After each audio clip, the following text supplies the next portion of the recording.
Broadcasting from the business capital of the world, this is the Podcast Business News Network.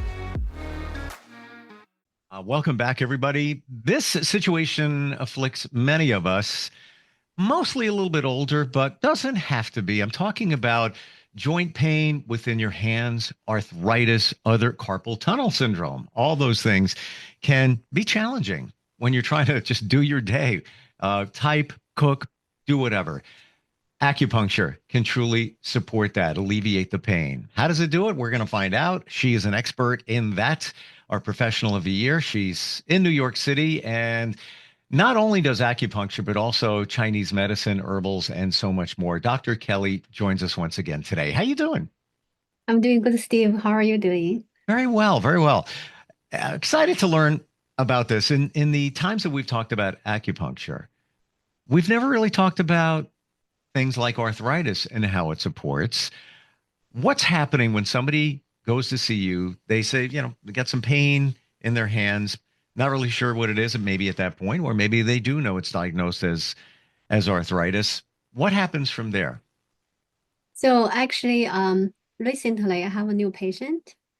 So she came in, she said, my ring finger is swollen and painful. I couldn't even put the ring on. So can you help me, Dr. Kelly? I said, yeah. So I checked her tongue, checked her pulse. So feel she has some dampness and coldness in her body. The root reason can be like spleen deficiency or even spleen yang deficiency.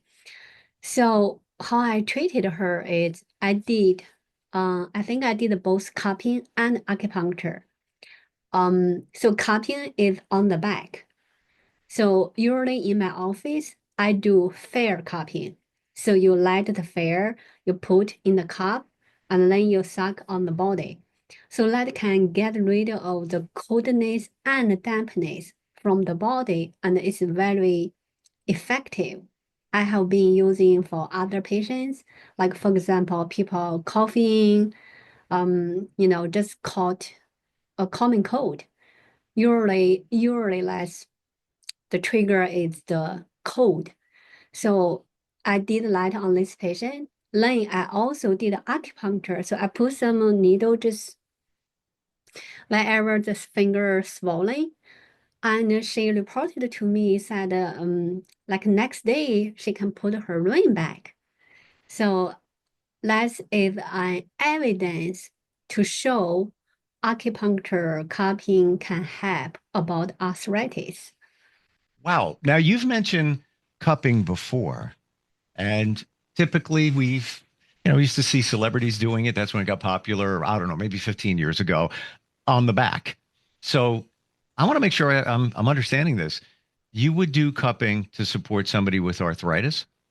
Yes, because although it's only showing up on her finger, but actually her whole body has the.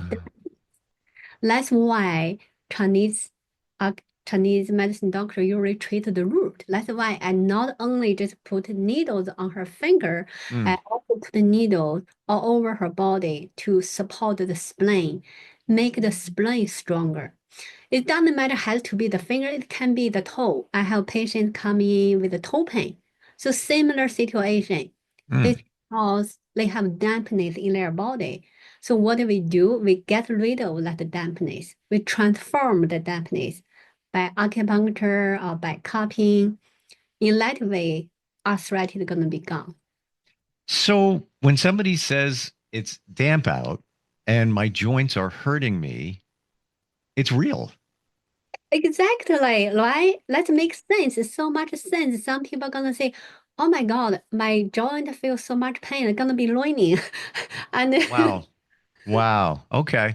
I always, half of that, when people would say that, I would think that it's just in their head. They're just, it's just coincidence that it's rainy out or damp out, and now they're feeling some pain. All right, we learned something here. When you treat the root cause with cupping, and if somebody has arthritis in their hands or joint pain in their hands, are you cupping on their back? yes, because on the back we have a lot of UB. urinary bladder channel. Uh, A lot of points on the back of the UB channel, actually, we can access to the organ, like to the spleen, to the stomach, even to the heart, liver, gallbladder. That's why when we do cupping, we usually do on the back because we can treat the organ actually. hmm. So you mentioned hot and cold, and you've talked about that before. Just so we all understand it, and even before you and I met, I've heard that before that some of us run hot, some of us run cold. Can you explain what that means? Um, for example, people who over like women, especially who over 50, usually they have a thing kind of called hot flash. So Oh, okay. so usually that's actually the reason is because we call it yin deficiency. You know, the yang and the yin, they should be anchor each other. They should be like similar level. But when your yang decrease, your yin kind of like arise. So or when when your yin decrease, your yang kind of like arise, then you're gonna have the symptom. So that's why people can feel like hot flash, like, oh my God, I feel so hot, especially in the afternoon or in the evening when they sleep. Because afternoon, we kind of like going down gradually to the yin time, especially at night. That's why this kind of group of people, when they have yin deficiency, they feel more hot because their yang kind of like over the yin. It's not really the yang is too much. Actually, it's because the yin decreased. Is it somebody actually feeling warm and cold? Do they actually truly feel the temperature? Yes, actually, Hmm. if you ask this group of people, they do feel like in the evening, they do feel hot. They even sweat. Okay. But funny enough, in the daytime, they may feel cold. So that's exactly what you said. Like they literally feel temperature-wise cold or hot. Yes, I felt it before. It could be a comfortable temperature, but I feel like just chilled. I guess that's the best description. And sometimes when that does present, I think to myself, "Am I getting sick? Why am I feeling this way?" Uh, it's not really that cold in the room, but I'm feeling, just kind of chilled. Um, so it seems like it's, I guess, the best description of that, an imbalance that's going on. Yes, you're absolutely right because the Chinese medicine always talk about the balance, right? So the yin and the yang always should be kind of like anchor each other. They should be balanced. But when we are out of balance, then either the yang kind of like a little bit bigger or the yin a little bit bigger. Then we are off balance. You may feel cold or hot. And what's, as a practitioner, how do you truly determine that? I believe one of the ways you mentioned before is looking at somebody's tongue. Is that right? Yes. So if the tongue color is kind of like pale, usually that is a sign of like yang deficiency. If the tongue is like very red, like a crimson red, like a wine, that is usually a sign of like too hot, too much heat in their body. Hmm. So let's connect that to arthritis. Because that's what we're talking about today. Somebody has some joint pain in their hand. How does that connect or correlate to the feeling of their body running hot and cold? So actually this patient, when I look at her tongue actually has the teeth mark on the edge. So usually that is a sign of spleen qi deficiency or spleen yang deficiency because the spleen is not strong enough. So the spleen's function is T and T transform and transport. So transport the fluid in your body and nutrient into everywhere in your body and transform. So when we eat something, the spleen can like transform to the nutrient our body can use. But if we have spleen qi deficiency or spleen yang deficiency, our spleen cannot do that job. We will have like fluids build up in our body or dampness build up in our body. That's why a lot of people have the arthritis. So they have the swelling, right? Like kind of like fluids build up in their joints. Wow. Wow. So if somebody were to look in the mirror and look at their tongue and the edges of it are serrated as if there's like teeth marks. It's not real teeth marks. It just appears to be that way. Um, they could have a deficiency within their spleen. Is that correct? Yes. Wow. Okay. And literally, this group of people, if you ask them, do you have bloating or gassing after eat? Most of the cases they will say, yeah, after eat, I feel bloated. You know, Wow. with gassing, it's very uncomfortable because the spleen just cannot do the job. That's why the food kind of like just stuck over there in their body. You feel like kind of like pain even. So we just went into another territory here in terms of how this can support. So if that's the situation, um, first of all, before we scare anybody, it's not that they need to be alarmed by this, correct? It's just a sign that there's a little deficiency because some people might look in the mirror and see their tongue and be okay, freak out for a moment, right? It's a deficiency. Something's out of balance, right? Yes. So in Chinese medicine, we don't really have the scary term like in the Western medicine, right? They have cancer, they have this and that. In Chinese medicine, we just say you're off balance, right? You have internal cold, or you have internal heat, or you have dampness. So the Chinese medicine, this term is like more mild. People usually don't feel scared, so we always kind of like we can treat you. It's not like in Western medicine term. It's kind of like if you got something, it's kind of like almost you don't have much time left. But in Chinese medicine, we just put you back to balance in that way. Doesn't matter what kind of problem you have, as long as we can put you back to balance, you will feel better. You will feel healthy again. So let's say that somebody comes to you, they have some joint pain in their hands. You identify the root cause. It looks like there could be a imbalance in their spleen as part of the situation. They do present with gassiness and bloating, as you said. So just by going in to talk to you about their joint problem, you could also at the same time alleviate any of the bloating and gassiness that they've been having as well. Am I hearing that right? Yes. Wow. Okay. Uh, Hmm. And it's all somewhat connected. It's not separate things that are going on. Exactly. Everything is connected. That's all about the Chinese medicine. We never say, oh, it's only about your spleen. It's only about your stomach.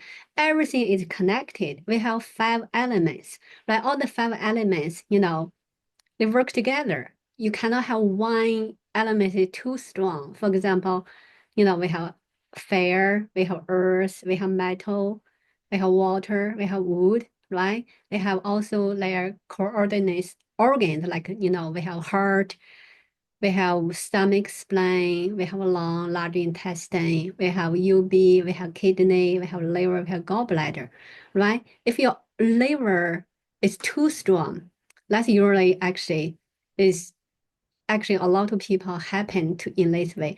It's not really strong actually. It's like liver qi is so stagnant. They don't feel hungry. They cannot even eat, or they cannot even like digest. We call it liver overact on earth, or would overact on earth. So when you're angry, right? When you have a very bad mood, you don't feel you want to eat. Wow. This is an eye opener for many of us because we might have these different situations, pain here, discomfort there, maybe pain there, over there. And it's all connected. And just by a visit to you or few to get acupuncture and maybe some other Chinese medicine remedies, you could take care of all of that and somebody could feel great. I never knew that they were all connected or could be. Actually, yesterday, there's a new patient from New Jersey, actually. She came in. What she wanted me to treat her is she has some like neck pain, like back pain, and she also want me to help her, to prepare to have a baby. So, usually the back pain, neck pain is from people sitting in front of a desk, work on computer too much. Hmm. And that tension, can make you feel very uncomfortable, can give you like bad mood, right? Especially if you just sit there for a long time, don't even move. That can also give you liver qi stagnation. So I treated her, I put some needles like on the neck, and I put some needles, to soothe the liver qi. And she got up, she said, oh, Dr. Kelly, I feel so much better. So just one treatment. So she's very happy. She said, I'm gonna come back next week, just Wow. continue treat. Amazing. Truly amazing how, many of us shy away from acupuncture because of the needles and we're afraid of it. And I get that. I was there at one point. But once you realize how this can support you in so many different ways, and this is not something that was just discovered last year, this has been around for centuries and supporting people. Dr. Kelly, can you share any other um, insight on when somebody's having joint pain within their hands, wrists? Um, yes, actually, I have another patient. Now her baby is born, but before her baby born, actually she experienced the carpal tunnel syndrome, so Uh, severe pain, because when women get pregnant, usually it's kind of like have some extra fluid built up. That's why, usually this group of people have like edema on their legs or even on their hands. So I did a similar thing. I put some needles, around the wrist. So her swelling, her pain, got relieved. She's very happy. Now wow. she had very healthy baby son. Wow. And no other treatment, just some acupuncture needles? Yeah, because she by that time she was pregnant, so I'm very careful. Because I couldn't do cupping on her, but I did acupuncture on her wrist. I also have something, she can just kind of like a patch. It's all herbal, so she can put on her wrist when she couldn't come in to see me. That's also helped her a lot. Wow. Okay, so I wasn't even aware of that. I'm aware of topicals like CBD and things like that, but so this was an herbal remedy that she put on her wrist that gave her comfort. Yes, yes. Actually, she even gave it to her mom. Her mom has some low back pain, but her mom couldn't come in, very often. So she also like helped her mom. So she bought the whole box of the patch, and she said it's very helpful. Okay, now I get it. It was a patch that she used. Yeah, yeah. Wow, there's so much out there that we don't even know about. And many of us are walking around with pain and discomfort and not realizing that the answer is fairly simple. It's not involving drugs and medication that could have side effects. And I think the most important part of all of this is that it's natural. It's not, some synthetic um, situation, and it's treating the root cause. When you go to the doctor, almost always they throw you a script and it's to take care of the symptoms. You're going to the root cause. For example, have wrist pain. You're going to somebody's back and working on that potentially, depending on the situation. Wow, amazing. What about while we're talking about joint pain and things like that? Let's go further up the arm. Many people have rotator cuff issues. What are your thoughts on that? So actually, it's similar, right? In Chinese medicine, we say if you have pain, means you have some blockage, right? Something stuck over there. That's why the blood cannot go through. That's why you feel the pain.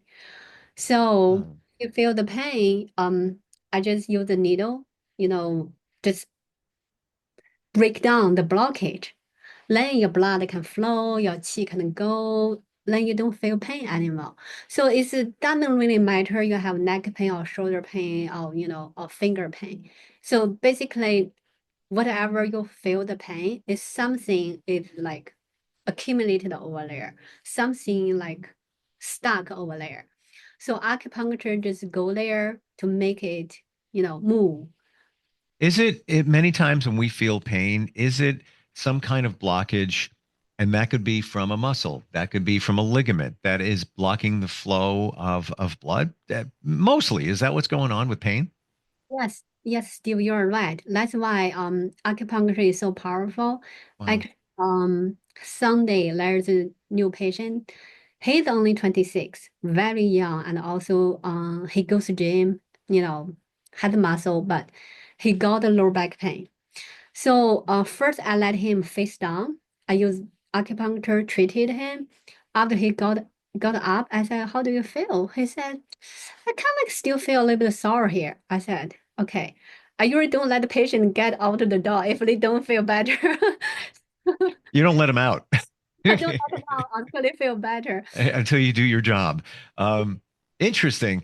Even with physical therapy, I heard recently from somebody who is uh, a big, big, big proponent of natural healing, acupuncture, and such. And he said that when somebody has an issue, first thing that most primary care doctors say is, "Yeah, just go to physical therapy." And his feeling is, you have pain. Why are you stretching your muscle? And it's you're not really getting to the cause, like you said. There's more going on there, and physical therapy might not be the right answer for many of these challenges. Yeah, actually, so go back to the 26-year-old patient. Hmm. So I let him sit on the table, not lying down. Like I use a longer needle. So I just put the needle wherever, the pinpoint, because I use a longer needle. So the needle really reached to wherever the blockage is. So after that, he felt so much better. Wow. Oh my God. Hmm. Before his shoulder even not even, like one shoulder is higher, one shoulder is lower because the pain. After I did that, he said, "I feel no pain anymore." So his shoulder came back to even. He's very happy. Amazing. "Oh, Dr. Kelly, I have a friend. He has the ankle pain. Do you think you can help him?" I said, "Yeah." So we treat all the pain. Doesn't matter where the pain is, ankle or wrist or shoulder or neck. So bring him in. Amazing. Truly amazing. And no side effects. Acupuncture, right? Yes, that's why actually there are more and more people realize this. They know acupuncture can treat the whole body, not only just for the pain, right? You come in for the pain, actually you get much healthier. Like I mentioned the other patient who is the 70 years old one. He's pretty healthy. In general, he has no problem, but he still come in once a week just to keep him in balance. Mm, Because every day, we go outside, we work, we may have some liberty stagnation from our boss yelling at us, or from a crazy person in the subway or on the street, shout to us, right? So we need to come back to balance every day. That's why I suggest people come in, get treatment regularly. Don't just get one, then, oh, I'm done. So just, so in that way, you will always be balanced. If you are in balance, you're not afraid of people sneezing or coughing around you. Like I have patients coming coughing, sneezing. I never really get affected. I'm pretty healthy because I'm in balance. wow. Learned a lot today. Have to tell you, Kelly, thank you. A lot of this came clear. And especially, issues of pain that we have and it being a blockage and blocking the flow of blood and a lot discovered here today. How do we connect with you? I know you're in New York City. You can do some things virtually, whether it comes to herbals, certainly acupuncture. It's on site in New York City. What's your website, Kelly? Is Kelly121acupuncture.com. And they can also call me at 347-885-1865. Wonderful talking with you today. Thank you for all the insights of holistic healing with things that affect us all the time. And again, my mind blown a little bit here, knowing that if you have multiple issues, they can be very, very often connected and taken care of with Chinese medicine.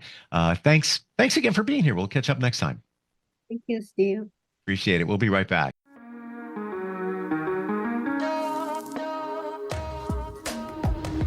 Broadcasting from the business capital of the world, this is the Podcast Business News Network.